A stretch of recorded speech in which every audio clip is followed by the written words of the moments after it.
I welcome you all to my channel Conquer Physics, and I think that this will help you a lot in studying physics during this lockdown period.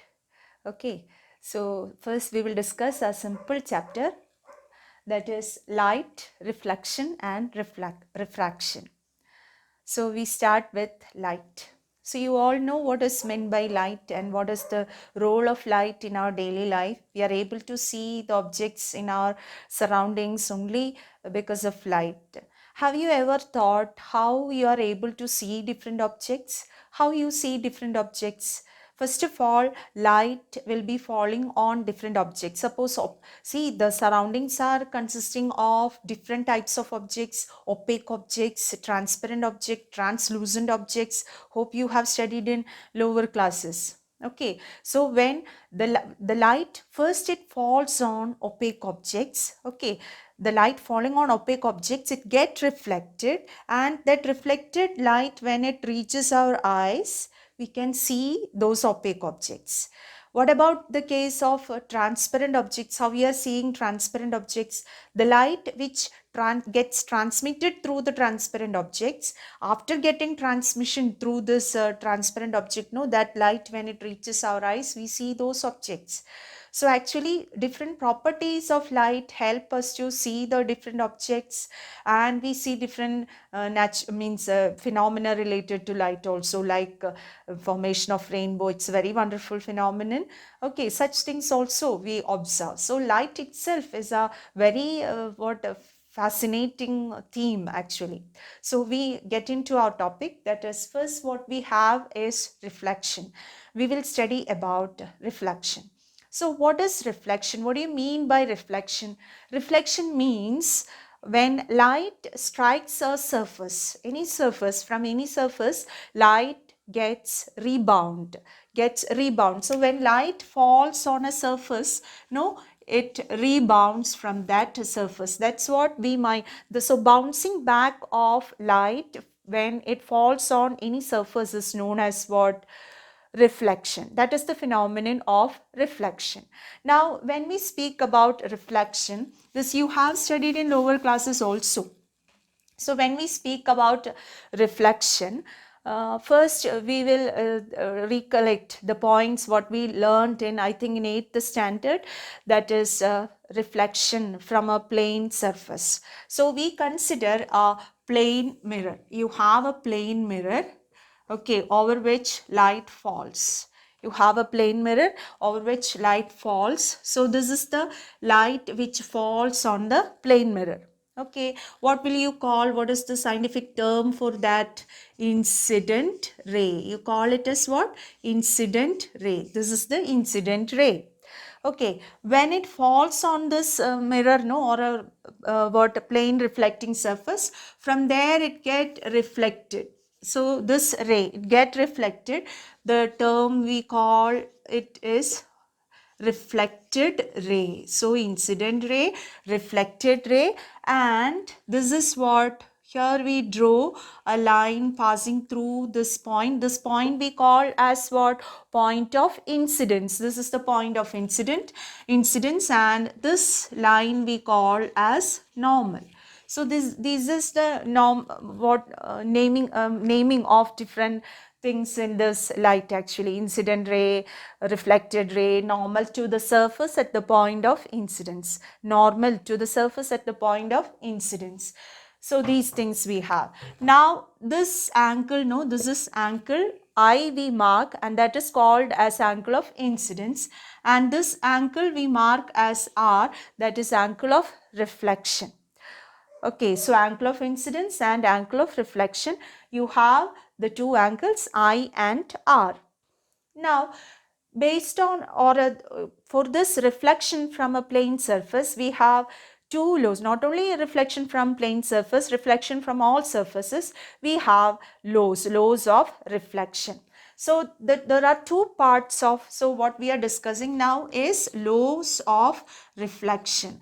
What are laws of reflection? Laws of reflection you have already studied. First part of the law goes like this: You all may be knowing that is incident ray, reflected ray and normal to the surface at the point of incidence. All the three lie in the same plane. So I repeat, incident ray, reflected ray and normal to the surface at the point of incidence. All the three lie in the same plane. That is the first part of the law. And the second part of the law, it is very simple. That is angle of incidence is equal to angle of reflection, or in short, I is equal to R. So this is what law of reflection or laws of reflection is. Now, when you have a reflection from a plane mirror, in the case of reflection from a plane mirror, we know some images are formed. When you stand in front of a plane mirror, your image is formed. There are some properties for the image formed by a plane mirror. That's what we discuss now. Properties of image formed by plane mirror. Okay, properties of image by a plane mirror. So what are the properties of image by a plane mirror? Which is the first property? What type of image this plane mirror forms? Whether it is a real image or a virtual image. What do you mean by real image and virtual image? The real image is an image which can be obtained on a screen by some arrangement. If you are obtaining an image on the screen, on a white paper or on a whiteboard or whatever it is, if you are getting an image, that image we call as real image. If you are not able to get the image on the screen, we call it as virtual image. So there are two types of images, real and virtual image. Okay, real image means what? Can be obtained on the screen. Okay, which can be obtained on the screen is called real image, and which cannot be obtained on the screen is called as virtual image. So what type of image the plane mirror is forming? The plane mirror always forms virtual image. The image formed by a plane mirror cannot be obtained on a screen, or the image formed is a virtual image. Okay, and what is the second property? The image has same size as that of the object. The image formed by the plane mirror has the same size as that of the object. So the image has same size. Now the third point. What is the third point? The image has got the property of lateral inversion. What do you mean by lateral inversion? Lateral inversion. Lateral inversion means left appears right, right appears left. When you stand in front of mirror, usually you experience this, no? So image formed by plane mirror has the property of lateral inversion. And the last property, we say the image is at image distance and the object distance will be same. What do you mean by image distance and object distance? See, at what distance you stand in front of the mirror. What is your distance from mirror? At the same distance, your image will be formed on the other side. That means behind the mirror, from the mirror. From the mirror, the distance to you and to your image will be same. Okay, so we say like this, that is, image will be formed behind the mirror at the same distance as the object is in front of it. Or in short, from the mirror, distance of the image and the distance of the object will be same. So these are the properties of image formed by a plane mirror. Okay, so thinking about the reflection by a plane mirror, we have discussed almost all the things. Now we move on to another type of mirrors which is not plane. It's not plane, and we call them as spherical mirrors. We call them as spherical mirrors. So what do you mean by spherical mirrors? Spherical mirrors, their reflecting surface is curved. Not only that, spherical mirrors means they are the mirrors which are a part of a sphere. That means you can imagine a ball, a cricket ball or something. From that, a small portion from the surface is cut. So it will have, that cut portion will have a curvature, no? that curved thing. So that's what we mean. Just like this, like that, the spherical mirror is made. That is, the spherical mirrors are the mirrors which are a part of a sphere. Such mirrors are called as what? Spherical mirrors. So as I said, a portion from the cricket ball is cut. So the thing is this, that cut portion, that small portion, it will be circular in shape when we see its outline. Okay, but it will have a curvature, inner surface and outer surface. So if the inner surface is polished, so that reflection takes place from the inner surface, such mirrors are called as concave mirrors. Okay, if the inner surface is polished so that reflection takes place from the inner surface, such spherical mirrors are called as concave mirrors. On the other hand, if the outer surface is polished, so that reflection takes place from the outer surface, such spherical mirrors are called as convex mirrors. So generally, spherical mirrors are of two types, that is concave and convex. How will you distinguish between them? That means inner surface is polished. Okay, just like in the case of tablespoon, no, when you look in the inner surface, just like that, you can see the inner surface of concave mirror, and the outer surface, that is convex mirror. So if the reflection takes place at the inner surface, you call it as concave mirror, and if the reflection takes place at the outer surface, we call it as a convex mirror. So these are the two types of spherical mirrors. Now we discuss some terms related to these mirrors. General terminology, we say general terms related to these spherical mirrors. So first of all, I said spherical mirrors are mirrors which are a part of a sphere.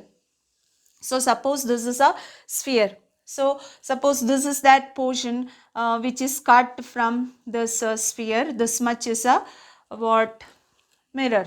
This much portion, I will draw it with red ink.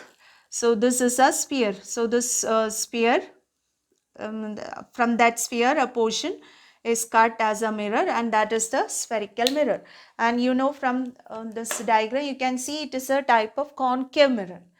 Okay, so for this sphere, no, its center lies here.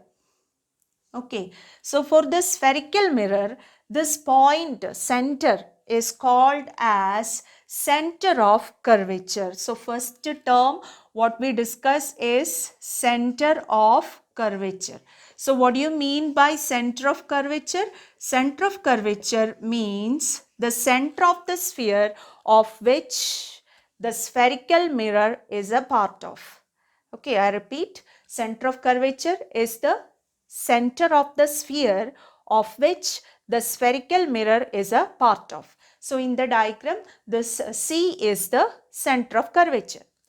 Next term what we discuss is pole, P-O-L-E, pole.